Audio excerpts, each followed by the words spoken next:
Hello, I'm Jared Fry, General Manager of Medina TV, and I want to welcome you to our 2019 Candidates Forum. And of course, joining me as always is Jacqueline Rinksmeyer with the Greater Medina Chamber of Commerce. Yes, thank you, Jared. We are once again pleased to partner with Medina TV to offer our viewers an opportunity to become more informed voters for the upcoming November election. And of course, Medina TV or the Greater Medina Chamber of Commerce do not support or endorse any of these candidates. This is just brought to you as an informational way to learn more about the candidates running for office. All candidates in contested races were invited via certified letter to participate in the interviews today. So sit back and get informed with our 2019 Candidates Forum.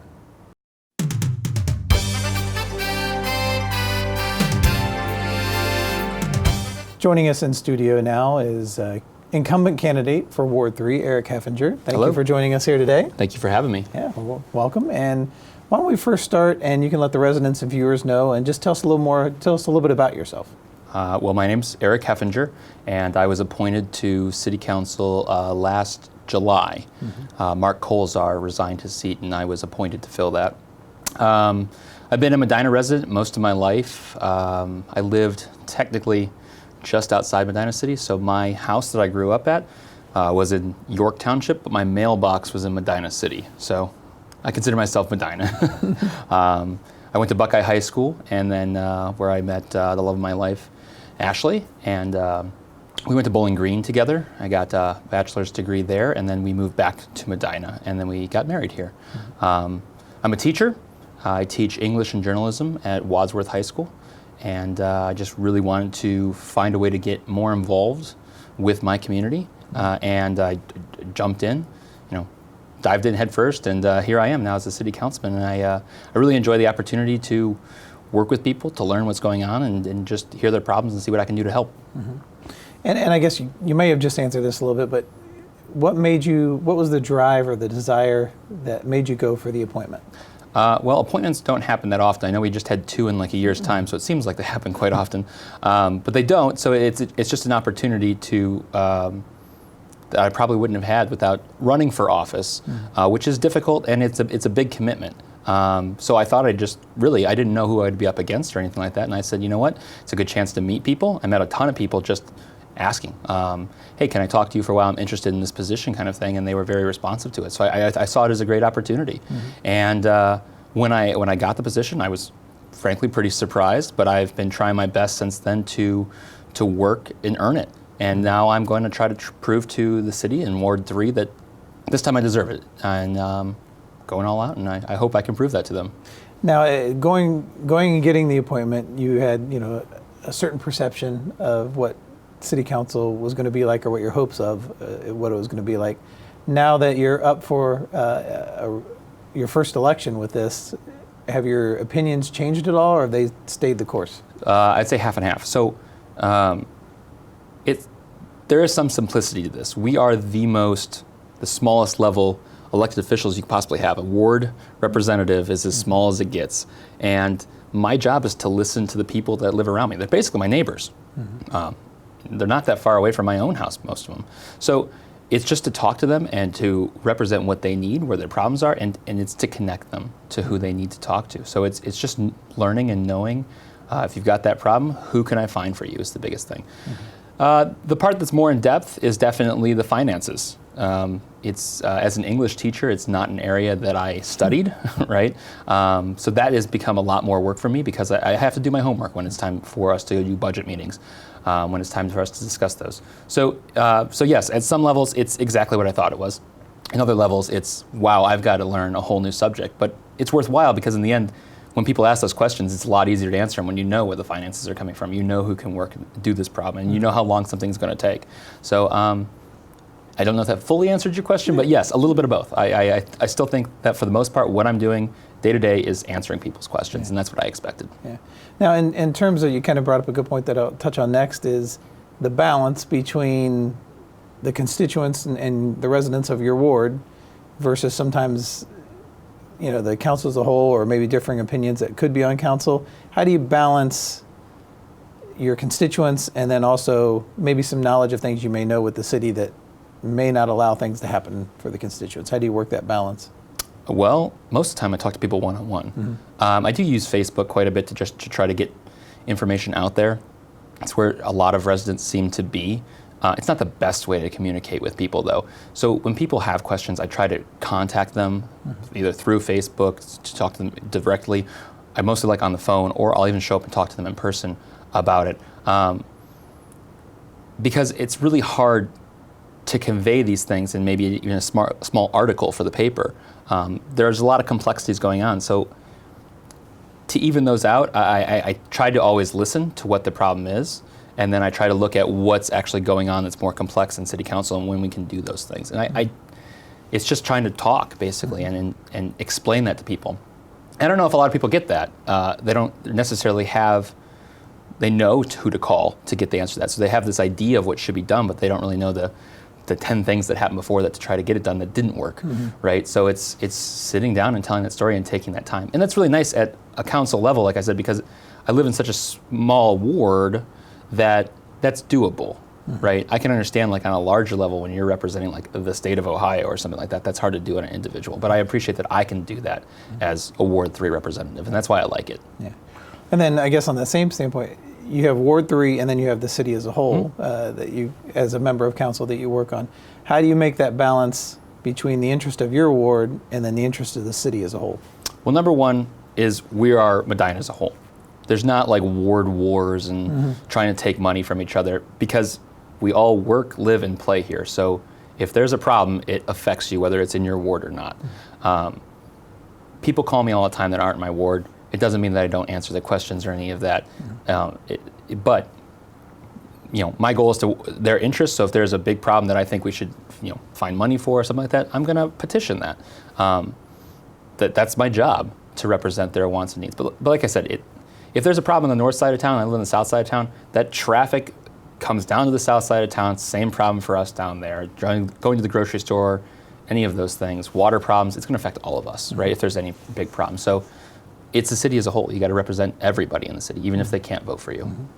And now you kind of mentioned traffic, which kind of leads me into my next question. And one of the things that council is working on currently is the building of the parking deck by City Hall. Kind of your thoughts and opinions of that project. I love that we're doing this. I love that we built the first parking garage. I know it was really controversial at the time, but I think it's done wonders for our city and availability of parking. I think this is better to have the second one, because anyone that's gone to any events recently downtown has realized, especially this summer, they're getting more and more crowded. Our city's becoming popular. It's a great thing. It's a great thing for our businesses. But you still want that ease of parking. If you want people to come into town for your events, you don't want them searching in an area they don't know. And for residents, it should still be easy for them to go downtown and enjoy those things. So I think it's an outstanding project. It was a little bit of a mess the way it went through with the lawsuits and the couple companies coming in. I wish we could have done that a little better the first time through, but I think we're going to have a very nice product in the end, and I hope that the city is proud of what we do in the end with it, because we tried hard to pick something that fit into the city and is very functional, and I think a lot of opportunities will come because we have these open spots for people to park in and enjoy these activities. And then another project that, of course, is being handled by council now and will be a big item of discussion if you're reelected would be the courthouse project. Kind of where's your thoughts or stance on how you see that courthouse project moving forward? So this is very, very controversial, and this is the one I think I'm talking about the most. I mean, besides people asking me what's going to happen at Kmart Plaza, which we have no control over, I think this is the new favorite question, is what are we going to do at the courthouse? And I don't know what's going to end up. I really want to work with the county. I think we have a genuine opportunity here that previous councils haven't had. I think that there is a lot of opportunity for the city to save money here. And we're talking about the whole project. Most people are what the overall price is. And I understand the complaints and taxpayer money and where it's going and should it be spent that much. When we look at it from a city point of view, for us to build our own facility, our own municipal court, is going to cost us a lot of money. We could do it on the current lot we have, what the municipal court is. We need a much bigger one. But on top of that construction, we'd also have to pay to move the municipal court for about a year or so while we did that construction. which would cost us in the millions of dollars to do to have a second facility, and then move them back, which is a lot more money. We save all that money because we do not have to move if the construction is happening over where the courthouse currently is. So that's a great benefit to the city of Medina. Also, there's a lot of money that we can save because we'll be sharing utilities, we'll be sharing staff with the county courthouse, security personnel, things like that. We have right now 2 sets of everything. We could have 1 set of everything to man that, and that's a great advantage to us in the long run in saving money. But when it comes down to the bottom line, is it going to be functional, operational? Is it going to keep the characteristics of the city? I'm all about trying to preserve what we have there on the square. Now, that being said, the front of our courthouse, the newer courthouse, the 1969 courthouse, the white one, is not functional right now. You cannot go into those doors. It is not handicap accessible in any way. So while I say I want to preserve it, at the same time, I like that look. That's the Medina I know. When you're standing at the gazebo and looking at the courthouse, I don't know how many pictures I have of my family, and that's the background, right? That's the Medina I know. So I'd like to keep that. I do still think it needs to be improved. I don't know if that means that we need to replace but keep it the same look so that we can actually use the front door of our courthouse. But I want to preserve that as much as I can, and I want the courthouse to be very functional and usable for not just us, but the county as a whole. So there's a lot of questions still. I don't have all the answers. I don't think anybody in the county has all the answers right now, but that's what we're working towards. And that's what I'm gonna fight for, is to preserve our downtown as much as we can and try to save the city of Medina money. And then the third one, another big issue that we had within this past year, and you guys have passed ordinances, but still waiting on state and federal, is diversity and inclusion. What are your thoughts for the residents to get to know a little bit better that whole process and what you see moving forward? Well, I believe that Medina should be a home for anyone that wants it to be home.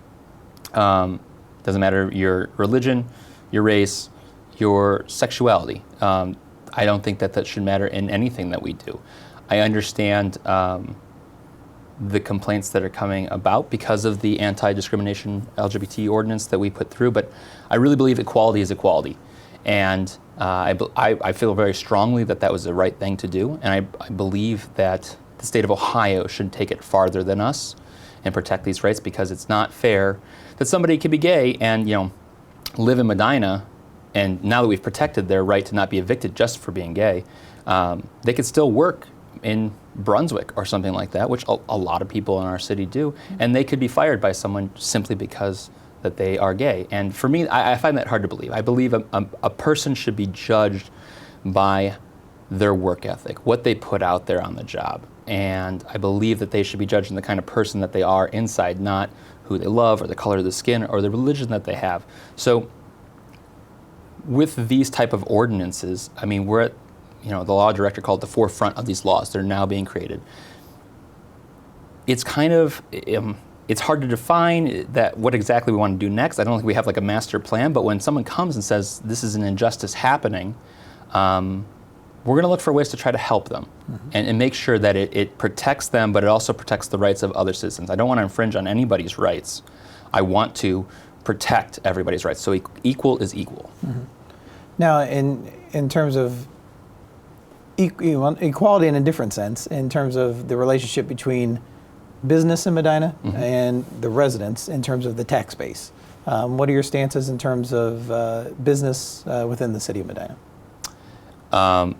Well, things seem to be going pretty well right now. I'm not in favor of really any tax increases in any way, other than what we're working on for the EMS. So the life-saving units and whatnot, they do need a little bit of a hike. I'm very for that. When you look at the stats on how much it costs for them to buy an ambulance today with all the equipment versus what it took 20 some years ago, it's a huge difference, even when you take inflation into account. So we do need a little help there. But I believe that our city is providing the services that the people want, and I'd like to keep them that way as strong as I can without going and asking more for them. So it's for me, it's more, how can we preserve what we have, and doing it smart so that we get these grants, or we we cut back in some, fun programs if we need to help here and there. I mean, whatever it needs to be, we have to make those hard decisions on council because we hold the purse strings. So I think we need to use the money we have, right, as opposed to going out and asking for more, unless it's the cases like this where we just can't help the fact that it costs so much more for emergency services to operate than it did 20 years ago.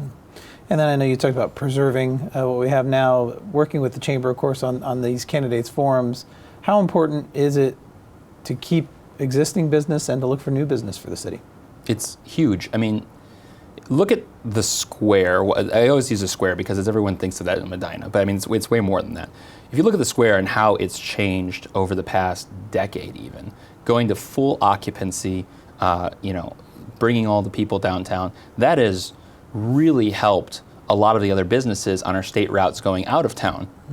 Just more traffic, people coming through, people seeing them. We need to keep those businesses for sure, but there are a lot of opportunity for growth here.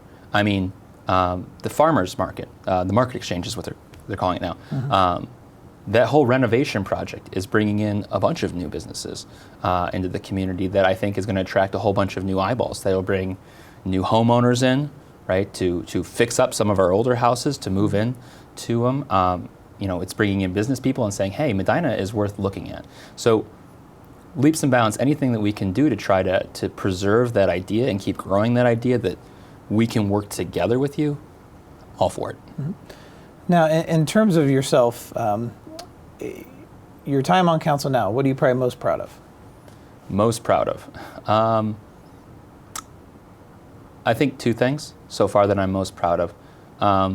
One is I think the LGBTQ ordinance is important, and I think it really only affects a small group of people, but that's okay because I think it's a bigger statement to what Ohio should be, that our community is open and accepting to anybody. I think that statement is huge.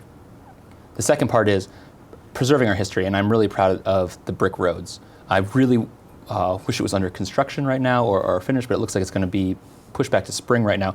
But the preservation of our brick roads, I think, is super important. It's getting off of the square where a lot of money has been spent to preserve that, and saying, okay, let's look into these residential areas. Those are equally as important in our history as the buildings on the square. So it's trying to help where we can to make our communities keep that feel that is uniquely Medina. And I know every community says they're unique in some way, but there are very few communities that preserving the past is really a diehard thing for them. And I think that's what makes our main streets around here with our old Victorian houses and whatnot so beautiful. So I'm really proud of helping City Council move that forward. Now, if reelected, what is your biggest project you'd like to take on or something you'd like to see happen in the city? In re-election, I want to continue what I'm doing, but I want to make the message clear that to reach out if you got a question. Most people do not know who their city councilman is. And if you want to fix a problem here, it's really, I said this earlier, it's who you know, knowing who to call. So I would like to try to keep that outreach going because there are a lot of ideas out there that we can't do if we don't have you calling us and talking to us about it. I don't know every problem that's happening in the city. I don't know every idea. For instance, the community garden that was just built. Another thing I'm extremely proud of. That was not done as a council, though, right? That was a group of people showing up to an event we had talking about recycling and trying to find better ways. And they said, we want to do something. We want to create a group that educates. And I got the chance to sit down with them and say, how can I help? I'm not going to vote on anything for you to help create this group, but I'm here to give you advice. Here's the contact information for people that can do this for you. I can point you in the right direction. And Sustain Ed is the group that came out of it. And they've been phenomenal. They've been working like crazy. And then they came and said, we want something physical too. We want to build a community garden. And it was just bringing all those people together and whatnot. And that's what I want to continue doing as a community. I don't have like a set, this is my 10-point plan for bringing us the best city ever. I believe that the people here know what the city really needs, and I can help them. So as future councilman, that's what I want to do, and make that message out there. If you got ideas, bring them to me. We'll see what we can do. I can't fix everything, but I can try. Yeah. Now, do you see anything on the negative side and something that you feel really needs improved from what it is now? I know it's a tough question. I don't.